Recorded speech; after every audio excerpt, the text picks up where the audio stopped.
ఈ పథకం కింద రైతులకి ఏడాదికి ఎకరానికి 12,000 రూపాయలు అందుతాయి. ప్రజాధనం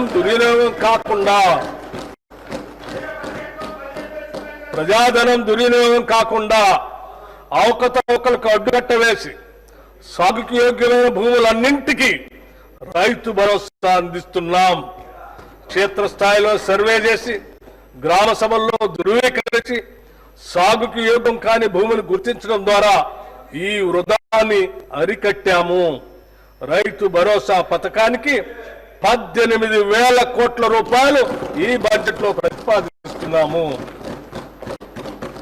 భూమి లేని వ్యవసాయ కూలీలు ఉపాధి దొరకని రోజుల్లో పతులుండే దీనస్థితి నుండి వారిని కాపాడేందుకు ఇందిరమ్మ ఆత్మీయ భరోసా పథకాన్ని అమలు పరుస్తామని ఎన్నికల్లో చేసిన వాగ్దానానికి అనుగుణంగా సంవత్సరానికి ప్రతి వ్యవసాయ కూలీ కుటుంబానికి 12,000 రూపాయలు చెల్లించే బృహత్తర పథకాన్ని అమలు చేస్తున్నాం.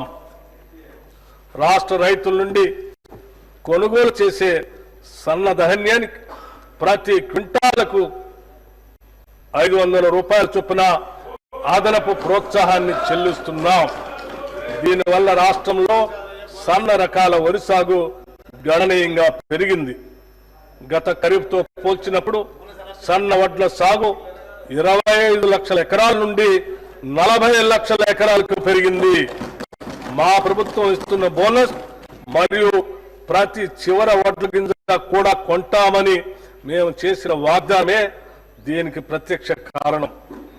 ఫలితంగా రైతులకు చక్కని గిట్టుబాటు ధర లభిస్తున్నది.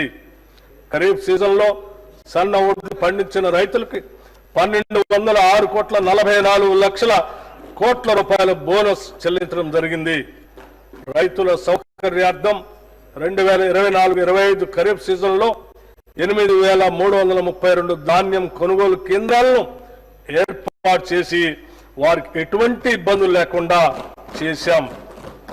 అకాల వర్షాల వల్ల ధాన్యం పాడవకుండా పండిన ధాన్యాన్ని రైతులు కొనుగోలు కేంద్రాలకు తీసుకువచ్చే సమయంలో ఎటువంటి నష్టం జరగకుండా గంటకు వాతావరణ సూచనలు అటు రైతులకు ఇటు కొనుగోలు కేంద్రాలకు తెలియజేస్తున్నాం.